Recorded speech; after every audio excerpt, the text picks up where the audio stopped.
आज हम लोग हिस्ट्री का एक चैप्टर 7 का ग्रुप सी नंबर देखते हैं हम लोग। इसमें सिर्फ ग्रुप सी बचा हुआ था, तो ग्रुप सी हम लोग देख रहे हैं। बोला पहला क्वेश्चन बोल रहा है कि बंग भंग विरोधी आंदोलन में किन किन उग्र राष्ट्रवादियों ने योगदान दिए थे। ठीक है, बंग भंग विरोधी आंदोलन में किन किन उग्र राष्ट्रवादियों ने योगदान दिया था। तो इसका आंसर देखते हैं। बंग भंग विरोधी आंदोलन में बाल गंगाधर तिलक, बिपिन चंद्रपाल और अरविंद घोष जैसे उग्र राष्ट्रवादियों ने योगदान दिया था। ठीक है, बंग भंग विरोधी आंदोलन में बाल गंगाधर तिलक, बिपिन चंद्रपाल और अरविंद घोष जैसे उग्र राष्ट्रवादियों ने ही योगदान दिए थे।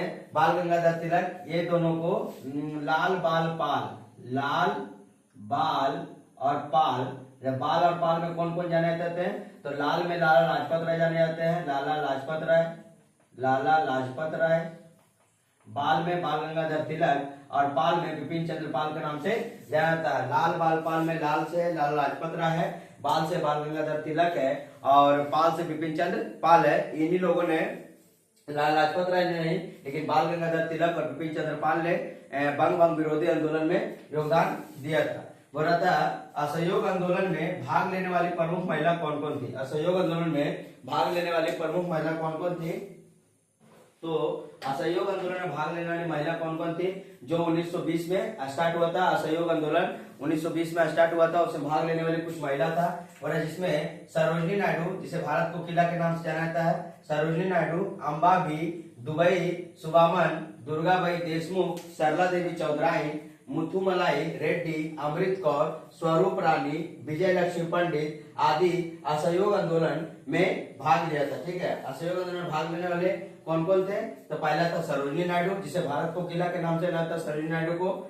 अंबाभी, दुबरी सुबामन, दुर्गाबाई देशमुख, सरला देवी चौधराई और मुथुमलाई रेड्डी, अमृत कौर, स्वरूप रानी, विजय लक्ष्मी पंडित आदि असहयोग आंदोलन में भाग लेने वाली ये सब महिला थी, जो कि 1920 में स्टार्ट हुआ था। और चौरी चौरा कांड, जो 4 फरवरी 1922 को चौरी चौरा कांड की घटना के कारण ही असहयोग आंदोलन क्या किया था, महात्मा गांधी ने वापस ले लिया था। बोला अगला देखते हैं क्वेश्चन 3 नंबर। गांधी जी ने नमक कानून कैसे तोड़ा। गांधी जी ने नमक कानून कैसे तोड़ा। जो पहले नमक पर कर लिया जाता था, उसको गांधी जी ने साबरमती आश्रम से स्टार्ट करके दांडी में जा करके दांडी मार्च 1930 में निकाले थे। उसी में गांधी जी ने नमक कर को तोड़ा था, इसे नमक कानून भी कहते हैं। और नमक कानून कैसे तोड़ा था। तो 12 मार्च 1930 ईस्वी को गांधी जी ने अपने 78 कार्यकर्ताओं के साथ, कितने कार्यकर्ता, 78 कार्यकर्ताओं के साथ साबरमती आश्रम से दांडी, जो कि साबरमती आश्रम से लगभग 375 किलोमीटर दूर है।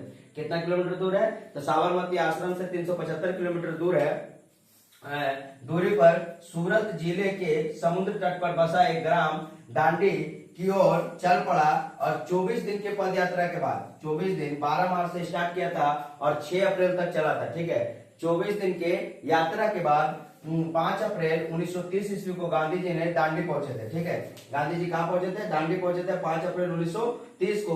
और 6 अप्रैल से ही सविनय अवज्ञा आंदोलन का आरंभ हो गया था। ऐसे सविनय अवज्ञा आंदोलन जब बोला जाता है, तो सविनय अवज्ञा आंदोलन के तहत ही गांधी जी ने दांडी मार्च स्टार्ट किया था। सविनय अवज्ञा आंदोलन के तहत ही, मतलब उसी के अंदर में आता है। दांडी मार्च जैसे बोलेगा तो 12 मार्च से लेकर के 5 अप्रैल तक चला था और 6 अप्रैल से सविनय अवज्ञा आंदोलन स्टार्ट हुआ था।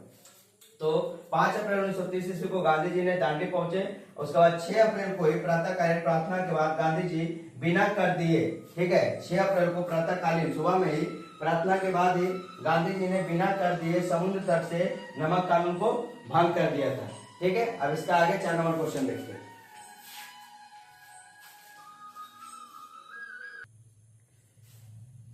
अब देखिए 4 नंबर क्वेश्चन देखते हैं।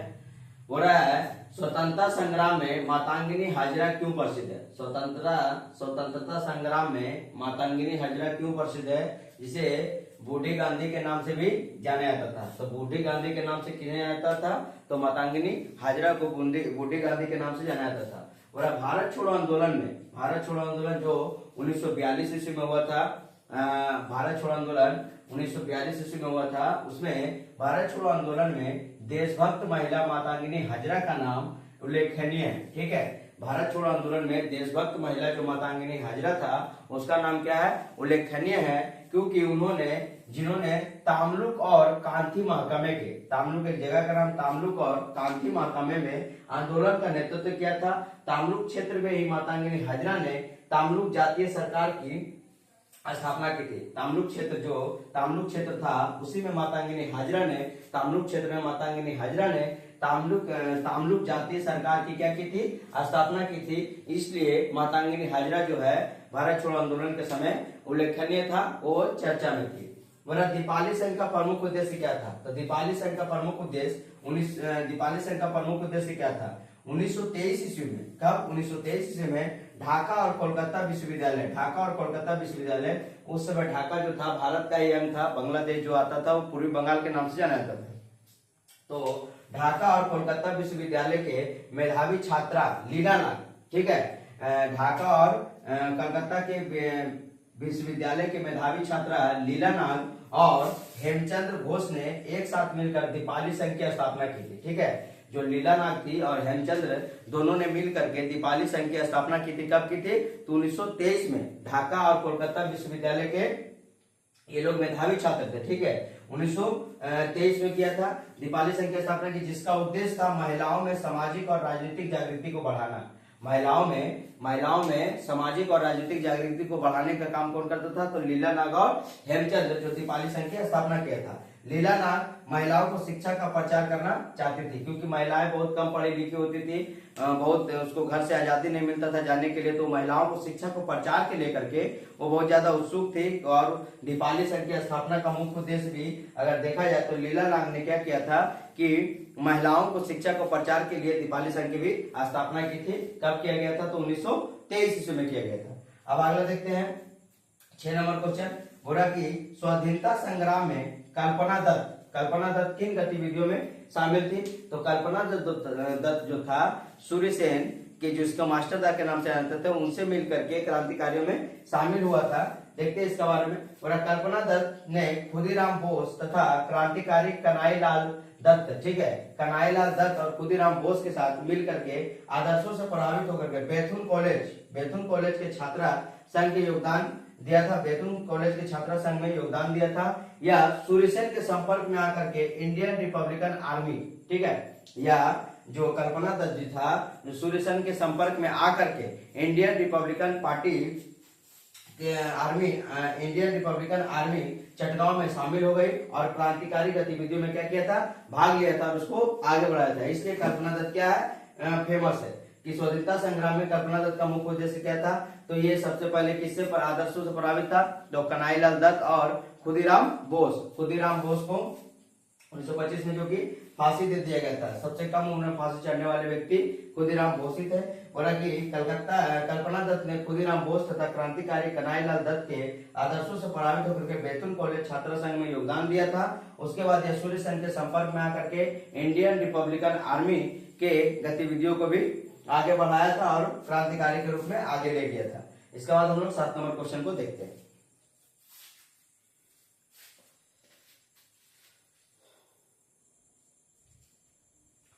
7 नंबर क्वेश्चन देखते हैं। एंटी सर्कुलर किसने और क्यों लागू किया था? एंटी सर्कुलर 1905 में लागू किया गया था। एंटी सर्कुलर 1905 में लागू किया गया था। वह सचिंद्र प्रसाद बोस के द्वारा, इसके द्वारा सचिंद्र प्रसाद बोस ने 4 नवंबर 1905 को एंटी सर्कुलर को लागू किया था, ठीक है। 4 नवंबर 1905 को एंटी सर्कुलर को लागू किया था। यह सर्कुलर R.W. कायल द्वारा जारी किया गया था। R.W. कायल के द्वारा एंटी सर्कुलर जो था उसको जारी किया गया था 4 नवंबर 1905 ईस्वी को। बोला कि कायल द्वारा जारी किए गए परिपत्र के विरोध में, ठीक है, एंटी सर्कुलर जो था R.W. कायल द्वारा जारी किए गए परिपत्र के विरोध में, परिपत्र के विरोधी जिसको हम लोग बोलते हैं एंटी सर्कुलर सोसाइटी, ठीक है, परिपत्र विरोधी एंटी सर्कुलर सोसाइटी का गठन किया गया था। किसके द्वारा किया गया था? तो सचिंद्र प्रसाद घोष के द्वारा किया गया था। सचिंद्र प्रसाद बोस के द्वारा 4 नवंबर 1905 ईस्वी को एंटी सर्कुलर सोसाइटी की एंटी सर्कुलर को लागू किया गया था। यह सर्कुलर R.W. कायल द्वारा जारी किए गए परिपत्र के विरोध में सोसाइटी का गठन किया गया था। बोला था 8 नंबर, बंगाल स्वयंसेवी संस्था के प्रमुख नेता कौन थे और इस संस्था का उद्देश्य बताइए। ठीक है, बंगाल स्वयंसेवी संस्था का प्रमुख नेता कौन थे और इसका प्रमुख उद्देश्य क्या था। देखते हैं, बोला कि बंगाल स्वयंसेवी संस्था के प्रमुख नेता क्रांतिकारी हेमचंद्र घोष थे। कौन थे? हेमचंद्र घोष, जो दीपाली संघ में नीला नाग के साथ जो सपोर्ट में थे, हेमचंद्र घोष वही थे। बंगाल स्वयंसेवी संस्था के प्रमुख नेता हेमचंद्र घोष थे।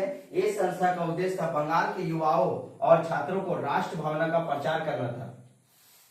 जो बंगाल स्वयंसेवी संस्था का उद्देश्य क्या था, इस हेमचंद्र के द्वारा इसे प्रमुख नेता थे हेमचंद्र। ठीक है, बंगाल स्वयंसेवी संस्था का प्रमुख नेता हेमचंद्र थे। इनका प्रमुख उद्देश्य यह था कि बंगाल में जितने भी छात्र और युवा है उनको राष्ट्र भावना के प्रति जागृत करना है, उसका प्रचार करना था। आगे देखते हैं, बरामदा का युद्ध किसे कहते हैं। ठीक है, बरामदा का युद्ध, तो विनय, बादल और दिनेश। ठीक है, विनय, बादल और दिनेश, ये 3 व्यक्ति थे जो 8 दिसंबर 1930 ईस्वी को, ठीक है, 8 दिसंबर 1930 ईस्वी को कोलकाता स्थित राइटर्स बिल्डिंग पर आक्रमण कर दिया था। ठीक है, विनय, दिनेश और बादल जो है 8 दिसंबर 1930 ईस्वी को कोलकाता के राइटर्स बिल्डिंग पर क्या किया था, आक्रमण कर दिया था। इन तीनों क्रांतिकारी को रोकने के लिए लाल बाजार से अतिरिक्त पुलिस बल बुलाया गया था। लाल बाजार जो कोलकाता में स्थित था, उससे वहां से अतिरिक्त पुलिस को बुलाया गया था। इन तीनों क्रांतिकारी ने वीरतापूर्वक पुलिस का सामना किया और इनके बीच जो युद्ध हुआ उसे बरामदा का युद्ध कहते हैं, कॉरिडोर वारफेयर भी कहते हैं। ठीक है, कॉरिडोर वारफेयर भी इसको कहते हैं। किसको? बरामदा के युद्ध को कॉरिडोर वारफेयर भी कहते हैं। इसके प्रमुख जो नेता थे कौन कौन थे, जो राइटर्स बिल्डिंग पे किया था, तो 3 युवा थे, विनय, दिनेश और बादल। विनय, दिनेश और बादल जो 8 दिसंबर 1930 ईस्वी को राइटर्स बिल्डिंग पर आक्रमण करने के वजह से लाल बाजार से अतिरिक्त पुलिस जो बुलाया गया था और उसके बीच जो युद्ध हुआ था उसे हम लोग बरामदा का युद्ध कहते हैं, कॉरिडोर वारफेयर भी कहते हैं। अब इसके आगे हम लोग 10 नंबर क्वेश्चन देखते हैं।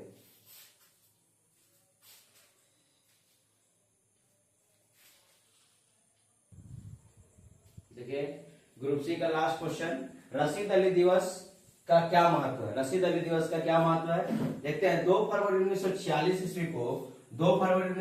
ईस्वी को आजाद हिंद वाहिनी के कैप्टन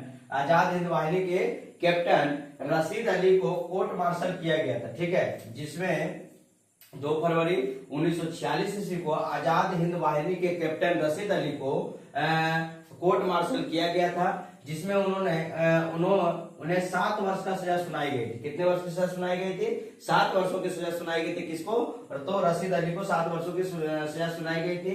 रशीद अली के रिहाई के लिए, ठीक है, रशीद अली के रिहाई के लिए मुस्लिम छात्र ने 11 फरवरी 1946 ईस्वी को रशीद अली के रिहाई के लिए 11 फरवरी 1946 ईस्वी को कोलकाता में हड़ताल का आयोजन किया गया था, जिसका समर्थन स्टूडेंट फेडरेशन ने किया था। जिसका समर्थन किसने किया था? स्टूडेंट फेडरेशन ने किया था। 11 फरवरी 1946 ईस्वी को स्टूडेंट फेडरेशन ने इसका समर्थन किया। डलहौजी स्क्वायर की तरफ बढ़ते हुए विशाल छात्रों के समूह पर पुलिस फायरिंग किया था। ठीक है, जो डलहौजी स्क्वायर की तरफ बढ़ते हुए विशाल छात्रों के समूह पर पुलिस ने फायरिंग कर दिया। फलस्वरूप 48 छात्र निहत हुए और 500 के लगभग घायल हो गए थे। ठीक है, 48 छात्र का निहत हो गए और 500 छात्र लगभग घायल हो गए थे। इसके प्रतिवाद में जितने छात्रों को 48 छात्र को निहत्ते मारे गए थे, 500 लगभग घायल हो गए थे। इसके प्रतिवाद में 12 फरवरी को रशीद अली दिवस को मनाने के दिवस के रूप में बड़े पैमाने पर हड़ताल किया गया था कि 12 फरवरी को कौन दिवस मनाया जाएगा? तो रशीद अली दिवस मनाया जाएगा। तो आज का आपका टॉपिक यहीं पे खत्म होता है। ग्रुप सी का जितने भी क्वेश्चन थे हम एक करके करा चुके हैं। अगर आपको कोई त्रुटि हो तो किसी भी प्रकार का, तो आप जरूर कमेंट करिएगा। इसके लिए धन्यवाद।